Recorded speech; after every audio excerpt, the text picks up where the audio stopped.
Well, I think, first of all, speaking for all of us, we want to thank the university and the institute and Sangdal and everyone else who worked to make this gathering possible. This is a moment where the history is going through a very profound and very quick transition. And the work that these two institutions have started and so many other people here are working on to help Korea through this transition is profoundly important at every level, for individuals, for institutions.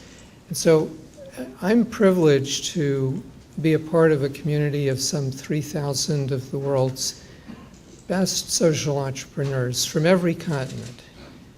And as a result, it's easy to see some of these patterns.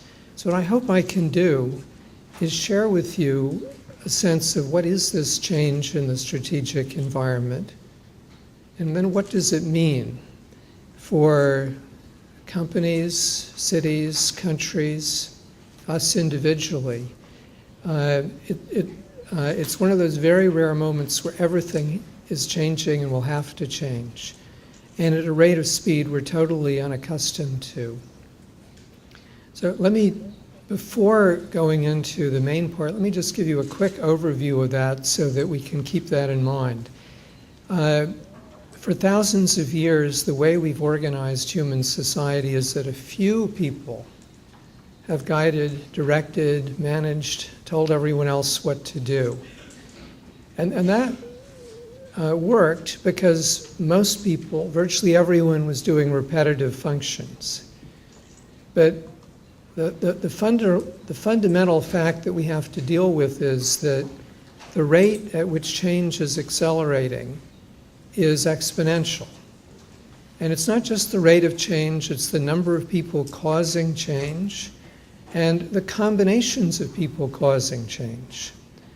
And you know what an exponential curve is like. It's slow to begin with, and then it accelerates faster and faster. And we're way past the point where the slope was gentle. Korea, all of us, every company, every institution has to now adapt very quickly. And the choice is, do we want to be Detroit or do we want to be Silicon Valley? Kanpur or Bangalore? You can see it right in front of you, what's happening. Now, the old model comes from a world of a few people telling everyone else what to do. It was pretty static. It worked as long as most people overwhelmingly were doing repetitive functions. Henry Ford's concept of the assembly line articulates that as clearly as you can get. But now think ahead 5 or 10 years where the rate of change and the omnipresence of change is going to be really quite extraordinary, coming at every institution, every community, faster and faster, not from one dimension, but from all dimensions. And the name of the game, where anyone individually or any group provides value, is how do we contribute to that change around us? Not just how do we respond to it, but how do we contribute to it? Well, that requires a very different paradigm for organization, leadership, management. Instead of a few people telling everyone else what to do, we have to be a team of teams, whether one's a company, a city, or a country. A team is where everyone is a player. And in a world of very rapid change, to be a player, you have to contribute to the change process. And that's why in the last 4 or 5 years, we've come to realize that our ultimate goal, and I think everyone's ultimate goal, is how do we help the world move to an everyone a change maker world. Not just a few people who go to business school and think they have the keys that no one else has, but how do we get everyone, and please, you shouldn't have a mental reservation. Everyone means everyone, not just a few people. And you can't say anymore, those people I'm not even thinking about. That's part of the mindset of the old structure, and why some places will be left behind, will become Detroits, whereas others are moving ahead. And so everyone here in this room is part of the effort to help Korea, help the world make that transition. Now, to get there, we have to have different skills. Everyone has to have different skills, and that's what Mary's work is about. What are those skills? You have to be able to understand, really deeply understand and respect all the people around you into the future and in groups. That requires a very high level of empathetic skill. And then you have to be good at teamwork. And you have to be good at leadership, and you have to be good at a form of leadership that serves a world of rapid change. Those are 4 very complicated skills that have to be learned. There's nothing genetic about any of them. Now, that is something that all of us have to work on. If you're a 15-year-old, that means your agenda is different. It's not just learning the rules and learning the knowledge. That's, again, a static world concept. If you're a parent, if you're running a company, how do you help your workers? How do you help everyone make that transition? How do you manage very differently? So that's the challenge. And again, it took 50 years for most of the cities that were at the heart of the industrial success to fail, to fall behind. It wasn't just Detroit. We don't have 50 years because the rate of change is escalating faster and faster. So maybe 15 years. How are we doing? How are you doing in your company and your teaching and your family in making that transition? So that's really the core frameworking question. Now, social entrepreneurs are absolutely critical. And that's why social entrepreneurship has emerged and come up so dramatically in just a few decades. So I want to introduce some social entrepreneurs so we're clear about who social entrepreneurs are. As with anything that's come up very quickly, there's confusion. There's confusion between social entrepreneur and social enterprise. And I'm told that that's a particular concern here. They contribute to one another, but they're different. Businesses serving social ends is what most businesses do. There are areas like human rights, or we've been talking about growing up, where you need people who are not in it for a profit because it's not easy to organize as a profit. You have to have other arrangements. So just try to keep those separate, if you don't mind, and we'll come back to this. So I'm going to introduce some social entrepreneurs with a challenge to you to figure out what are the common elements? What are you looking for? Then go on to focus on the impacts. The impacts are very profound, and they are not the way we conventionally think about impacts. It's not how many people do you directly serve, how big is your organization. It's have you changed the world in various different ways. How do we deal with impact? And then finally come back to this moment in history and what it means for everyone here and for everyone in Korea and the world. So let me begin with the first section dealing with some social entrepreneurs. Let me start with a question. What is the most powerful force in the world? Well, we think it's when you have a big idea, idea that will change the pattern in a field, on a continental scale at least. But that only works if that idea is in the hands of a really good entrepreneur. It's the combination that moves history. So that's true whether you're talking business or social business. So now let's look at a couple of social entrepreneurs. And as we do, please ask yourself, try to figure out what are the common elements here.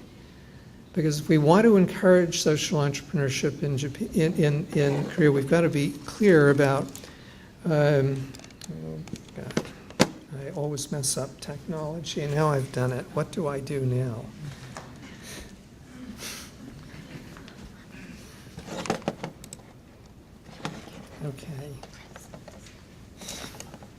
Okay, now, this is Mary.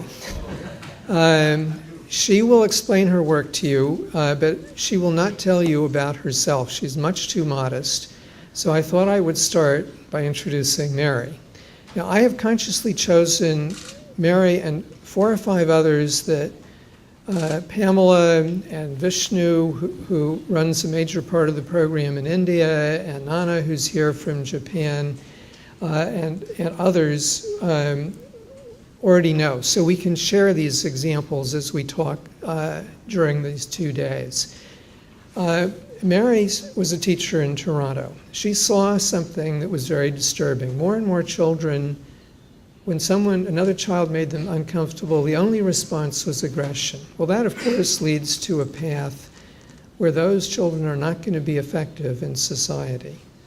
And she said, more important than my teaching plan, how am I going to help these children, and not only these children, but children in schools all across the planet, master empathy? How do I do that when they're not getting it at home, in the streets, or in the schools, the way things are now set up?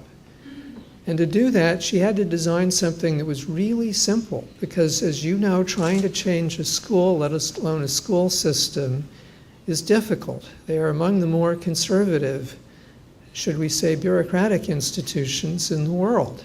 So it has to be really simple. And she's developed a method, which she will describe fully. At the core of it, you bring an infant to the class, and the students have the responsibility of figuring out what the infant is saying and feeling. Now, she will tell you more about this, but I could tell you that this is spread to 2,000 classes in Canada, 5 countries, and hopefully, as you just heard, soon coming to Korea. Now, this is very key. If you're going to make a shift to an everyone a change maker world, you can't get anywhere if you haven't mastered empathy as a young child. You can't get to teamwork or leadership or change making. It is the first foundational block. And this is not genetic, it's a learned skill, and every year the faster things change, the more complicated society comes, the higher the level this skill has to get. So Mary has demonstrated how young children can grasp empathy. Now, this is a US colleague, Jill Violette from California. You could probably guess that just by looking at her. She likes sports and recess. Now, she has brought recess back to more and more schools in the US. Now, what is going on in her approach to recess? She introduces group play, or reintroduces it. That makes recess not a source of conflict, but a source of kids working together. Oh, now what is going on here? Group play is how children practice empathy. Where are they going to get that practice if they don't have group play? So you can see these 2 pieces fit together. Now there are 500 Ashoka Fellows out of the roughly 2,000 dealing with children and young people. These are 2. There are many more of these pieces. That's where the power of the community comes from.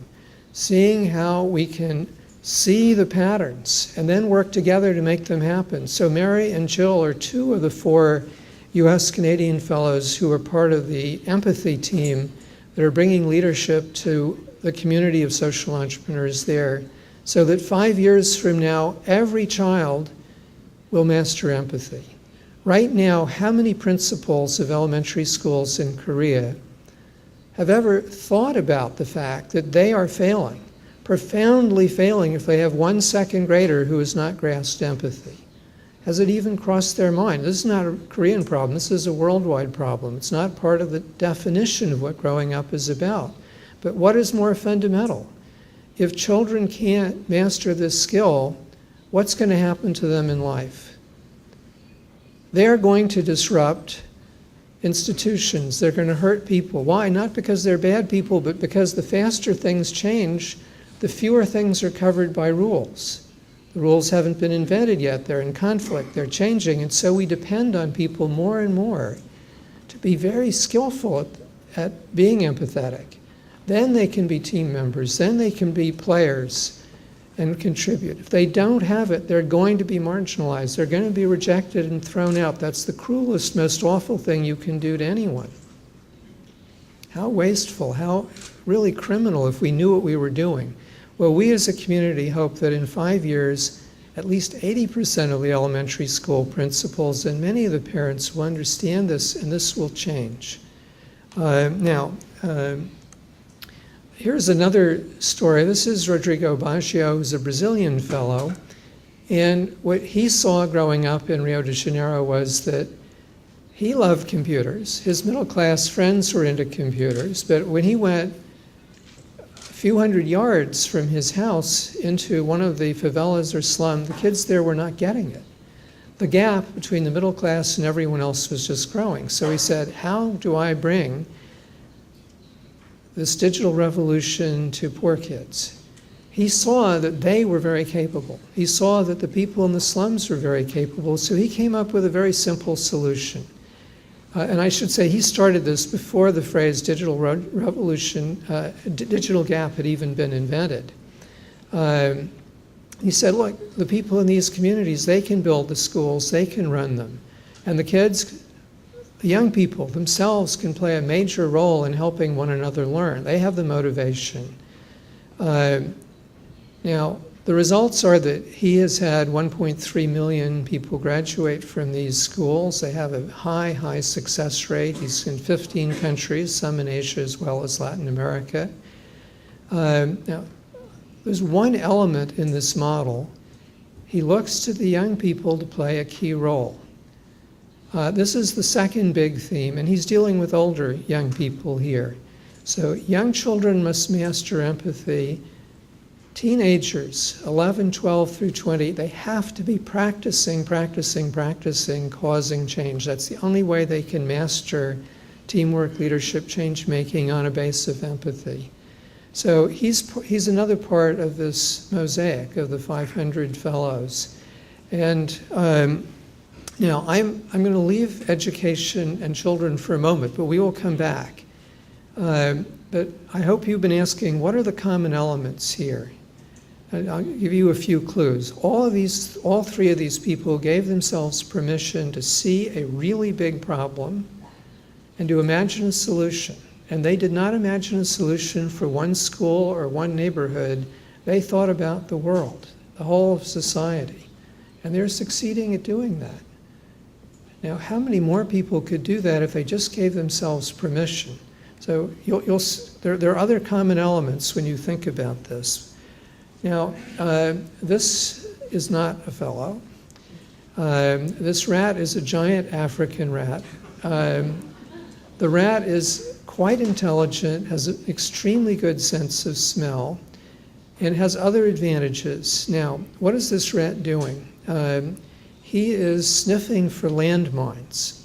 He comes from East Asia as the fellow who's invented all this, East Africa, as the fellow who's invented all this did. Now, the advantage of the rat in dealing with mines versus people and dogs, if the rat makes a mistake, the mine doesn't go off because the rat is very light. The rat is very good at smelling mines. Well, now this is a very simple, and I'm using this to show you how diverse the ideas of social entrepreneurs are. This rat is also very good at smelling TB. You can put 10 spit samples in front of the rat and it sniffs and it can tell. Now, if you're far away from labs, this is very helpful. And it actually does better than the labs, I would add. So one last example. This is, and I'm choosing something different because I know there's some business people here and I suspect finance people as well. This is Felipe Vergara, who's a Colombian fellow.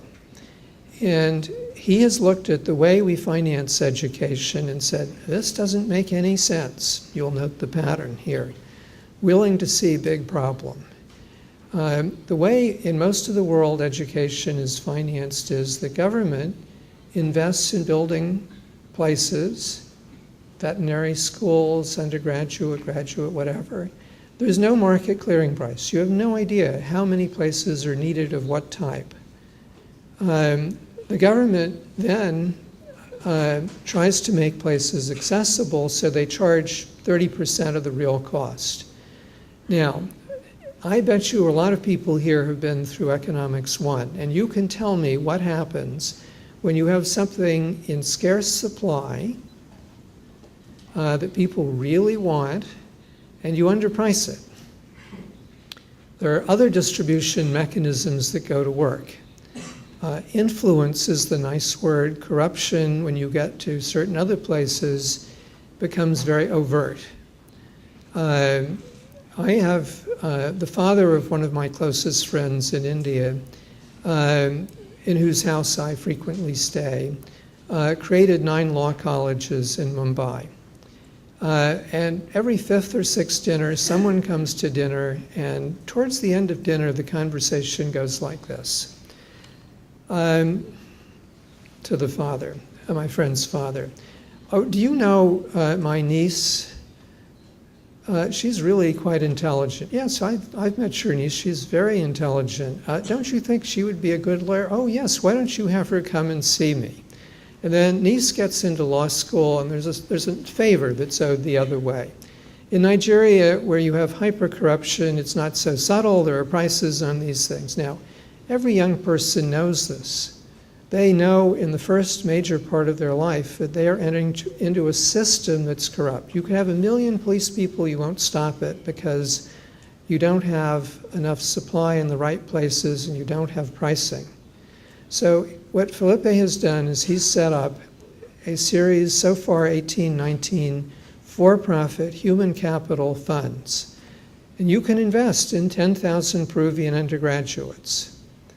You invest in the fund invests in the educational fees, and after students graduate, they have a 15, 16, 17-year period to pay back. And I'll come back to that in a minute. Now think about this. All of a sudden, you've removed the capital shortage. You have a pricing mechanism. If these for-profit funds invest too much in veterinary places in Venezuela, then the return will go down. And the rating services will say, oh, this fund's not very good. So you've solved 2 structural problems. You also have a better information flow because the fund has an interest in having the parents and the students know which schools really deliver and which don't. Now, this is a very simple idea. Like all the other ideas, this is not rocket science, but it has profound implications. It could destroy one of the main structural areas of corruption in the world. It could increase the level of education. And in terms of pricing for the students, it's also better. What he says is, for 15 years or so, you have this obligation. But if you fall ill, you don't pay anything. If you have a low-paying job, you pay 2 or 3% of a little, but if you're doing really well, you pay 15% of a lot. Now, you don't know what any one student is going to earn, but you have a very good idea what the group as a whole is going to earn. So you can predict this. So this is profitable. Once it's proven, you'll have billions of dollars flowing through this. Okay, now, being very concrete this way, I think everyone get a sense of just how powerful entrepreneurs are, and what the criteria are. So if you were on Ashoka's selection panel, this is what we would advise you to look for. First of all, is there a pattern change idea?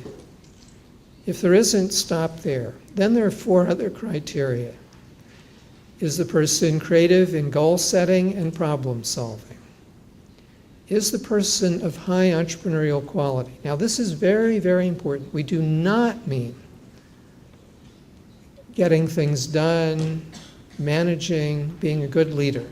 All that's very useful, but there are millions of people who do that, who are not going to change the pattern in the field. What we mean here is that the person deep within them cannot stop until they've changed the whole society, until their vision has become the new reality. When you listen to Mary, you will understand that she is, however charming, a force not to be reckoned with. Every school is going to have this system very soon. And that means that these people are very realistic, they're listening, they're not ideologues, they're constantly changing the idea until it works and flies.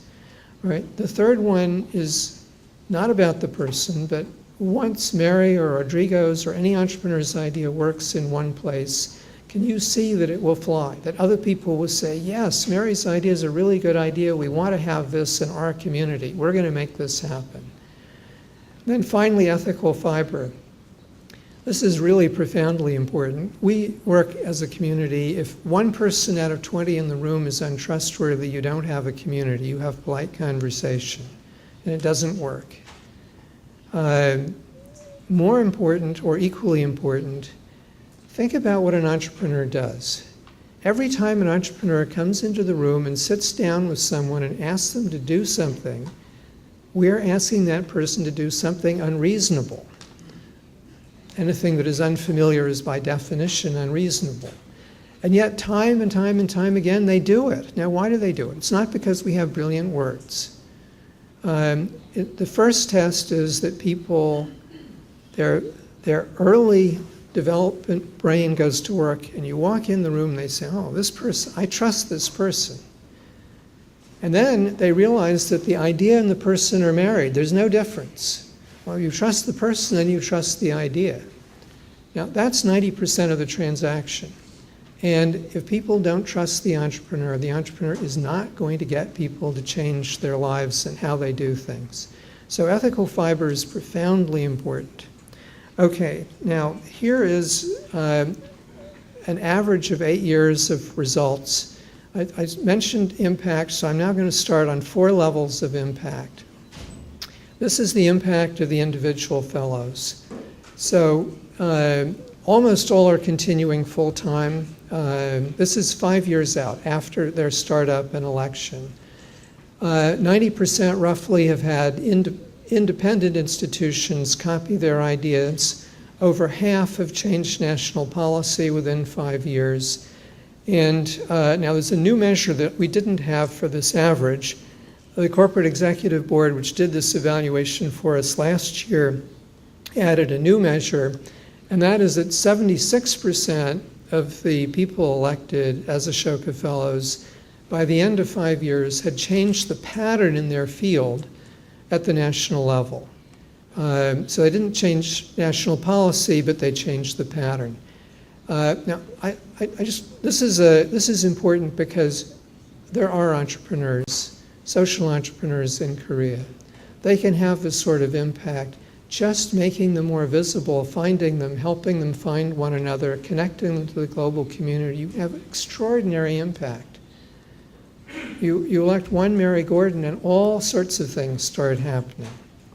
Now, that's the first level of impact. Let me go on to some others. The second level is when we build a community.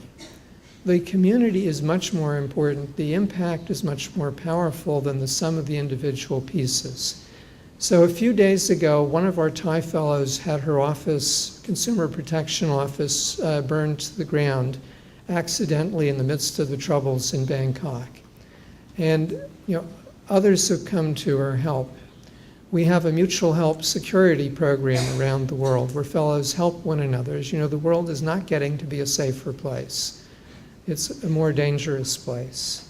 Fellows working, there's a group of fellows working across South and Southeast Asia to collaborate on trafficking in women and children. They have to collaborate because the trafficking is cross-national and cross-regional. I give you many, many examples that just give you a simple sense of what we can do together. Now, there's a third level of impact, which is extraordinarily important and may be more important than the first level.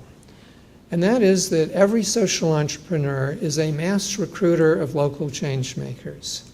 How does Mary, how does Rodrigo, how do all these entrepreneurs have the level of impact they want?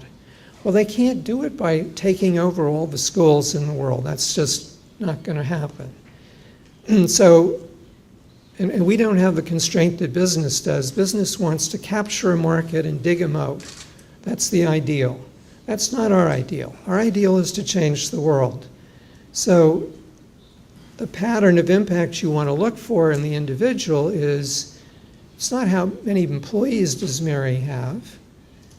How many thousands of people around the world in local communities have said, Mary's idea is really important. We want this for our children in this community. We're going to stand up and make it happen. Mary makes her idea as easy and understandable and supported as possible, so that local people will do that. Now, when they do that, they're not only giving Mary's ideas wings, but they are local change makers. They become role models. They disrupt. They introduce new ideas. They recruit people. Some of them become the next generation of entrepreneurs. Now, you multiply that, and you have a core mechanism in the transition from a world of a few people running everyone else to an everyone a change maker world. And at this moment in history, I would argue this third level of impact is extraordinarily important. Now, this brings me to the fourth level of impact, which is new. It's never been done before. We've been working to learn how to do this for a dozen years, and we now have a number of programs where you can see this happening. And that's collaborative entrepreneurship. You can only do this at a global level. When you take, for example, the 500 fellows dealing with children and young people, we say, okay, if there are that many people who have bet their lives, and that's what entrepreneurs do, Mary has bet her life that she can cause fundamental pattern change in how kids grow up. And same thing for all 500. When you get 500 people of this caliber and this judgment betting their lives, you know that fundamental change is coming. But what is it? That's the challenge. So our methodology then is, okay, Mary and the others are asking some questions. They have some common patterns in the answers. Those are clues. What we're looking for is the new paradigm, the new S-curve. Where will this field be going in 5 years or 10 years? And so in this case, the old paradigm, as I said before, is every child and young person has to learn the world's knowledge and its rules. That's a very static concept. Remember that exponential rate in the growth of change. In that world, people have to have a set of social skills so everyone can be a player on the world's team of teams. To be a player, you have to be a change maker. To be a change maker, you have to have these skills: empathy, teamwork, leadership, change making. Once you see that, the knowledge is still important, but if you don't have those skills and you can't play, what use is the knowledge? This is really a profound redefinition of what's really important and what needs to happen in growing up. So a 15-year-old, a 12-year-old has to understand that so that she or he is focusing on different things. How many people here are parents? Well, if you've got a 15-year-old and she was failing at math, you'd intervene right away. Would you even notice if she was not practicing change making? Well, how is she going to be effective in life when she's 30? That curve, remember what the world's going to be like then. There's not going to be much role for people who are not change makers. How is she going to do this if she's not practicing it now? Well, that's every parent gets to do that if they understand it. Educators, etc. So once you see the new paradigm, the fourth level of impact is working back from that. How do we change the world? So how do we get the world to move to this new place? So that the new paradigm comes quickly and intelligently. Now that is, collaborative entrepreneurship is extraordinarily powerful. Once you see the paradigm, and we have the methodology to do it, then we can really do it. So as I mentioned, Mary and 3 other colleagues are leading the community of fellows to make every child master empathy. And she'll talk more about that. So let me jump on to the second half of that quickly. We know that the way teenagers become change makers in life is they've got to practice it when they're 12 and 15 and 17. And so how do we change the way the world works so that they have that opportunity and so it's normal? So we're building a movement, Ashoka's Youth Venture, to make that happen. And I want to just quickly introduce you to some young people who are in that program. This is Jason Upshaw, at 14 years old, introduced to us by the police department in Cambridge, Mass. He had a strong interest in bicycles, which is why the police department was rather interested in him. But they fortunately recognized that he was not only a law enforcement problem, but he was a high energy guy. So they came to us. He set up Second Gear Bikes, which was a storefront. And the deal was any kid from the neighborhood, this is a poor neighborhood, if they came and they gave 35 hours of free labor learning how to build and rebuild bikes, they get a free bike. How do you have the bikes? Well, the Cambridge Police Department has a massive supply because they keep recovering stolen bikes and then they can't find the students who've left Cambridge. Now, he's gone on, this is an old photo, and he did not end up in trouble. He ended up going to college. The program continued, and a couple of hundred kids went through this program. Now, this is Charlotte from North Carolina, from New Hampshire, and she had a very simple insight. Older people didn't know how to communicate with their grandparents and others. They didn't know computers. So she and a group of friends go to old persons' homes to help them learn. Now this is a Peruvian youth venture team, and you can see behind them an open waste dump, which is, of course, environmentally highly undesirable, and they decided to take it on in a whole series of ways and have succeeded. Now, I could give you thousands of these stories. Every one of these young people is going to be a change maker because when they set up that service for older people, they created a team, they changed their world, they know they can do that. That is the greatest gift you can give any teen. Once they know that, nothing can stop them. They'll keep learning, they know how to work with people. This is a team. All the people on that team are getting that confidence. What if that was the norm? Well, more importantly, what if that isn't the norm? Where is Korea going to be if this isn't the norm? How are you going to get to an everyone a change maker world unless young children have mastered empathy and teens are practicing, having their own dream, building their own team, and going on? Now, this is one last slide.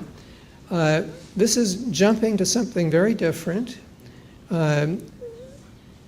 The second biggest group of fellows, another 500 deal, was how do we make sure that everyone has full economic citizenship? What that means is one of the things we've figured out, the patterns, is that the division between business and society is a historical anomaly. For 30 years, the citizen sector has been catching up with business and productivity and scale and now globalization.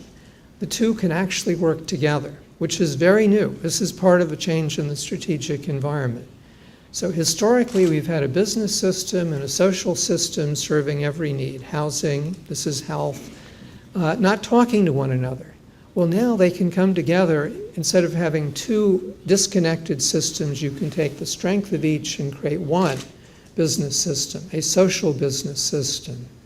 And so what Ashoka is doing, in a second example of collaborative entrepreneurship, is we're demonstrating in 3 very different industries. So Vishnu will talk to you about housing, and that's why I chose health here as another example, but it's in India, so he can tell you more about it as well. Now, this blue building here has 3 things in it. It has water purification. Well water goes into building, is purified, and 70+% of the families pay for safe drinking water at about $1 a month. Second, there is a micro-pharmacy that has pharmaceuticals covering 98% of the needs. And third, there's a distance diagnosis unit. So the doctor is there in a big screen. The tests go back and forth. There's the use of artificial intelligence in that. The doctor does 15,000 diagnoses a month, does not waste time traveling. Women especially think this is a much better deal now because of the privacy and skill involved. this could change the health picture. Now, the companies couldn't do this because they don't know the local level. They don't have the lower cost structure. The local community groups are no good at making reverse osmosis machines. It's together that you get to do this. Now, this is a huge productivity deal you can bring to any sector of society. Again, our job is not to change health or housing, but is 5 years from now, just as we want every elementary school principal to know that they are failing if there's one second grader who hasn't mastered empathy, we want every business school, every development institute, everyone who does strategy for a company or a citizen group to know when they start thinking about strategy, oh, there's probably a business social opportunity here. What is it? It's another paradigm change. So this fourth level of impact, collaborative entrepreneurship, is extraordinary. And it's the highest level of what social entrepreneurship can do. Okay, now, this is a picture of the choice that we all have. This is Detroit on the one side, and on the right is the Google complex in Silicon Valley. 50 years ago, Detroit was the booming center of everything. And where Google was a bunch of lemon groves. Does Korea want which choice? For those of you who run companies, which choice? That's really what the relevance of all this is. So if I may, there's some actions needed here. First of all, the social entrepreneurs are very key. So this conference is right on. How do we encourage more social entrepreneurs to come up and succeed and be linked to this global community so that Korea can contribute to it and benefit from it, so it can contribute to collaborative entrepreneurship? So that's the first level. It's very, very high level. Very few social entrepreneurs, and you have the bridge to the rest of the world. And that's where you get the fundamental pattern change. And then you need hundreds, thousands of local change makers. Second, we've got to change how we think about and what we do about every young person, every child, every young person growing up. If we don't do that now, Korea will not have a population of change makers. No company is going to be able to hire a workforce of change makers. Korea will be Detroit, not Silicon Valley. There's no choice. This has to happen really quickly and very urgently. And then finally, we have to change how we manage things. Everyone who runs a religious institution, a citizen group, a university, a company, the country, how do we shift to a team of teams where everyone is a player? Everyone is a change maker. This is very different. And it's a huge challenge. We're not making this up. That's what works in Silicon Valley. If you're a change maker, you don't go to Sioux City, you go to Silicon Valley. Why? Because the other change makers are there, and the institutions there are competing to make life attractive for you. That's what success for them is. And so the methodology of how to do this is right there in front of us. But it's a big change. All right, so that's the challenge we have. And I want to end where I began, which is thanking everyone in the room. This is a room full of pioneers in this revolution. You wouldn't be here if you weren't thinking way ahead of the curve and acting ahead of the curve. So thank you for bringing social entrepreneurship and the cutting edge of everyone a change maker to Korea. Thank you.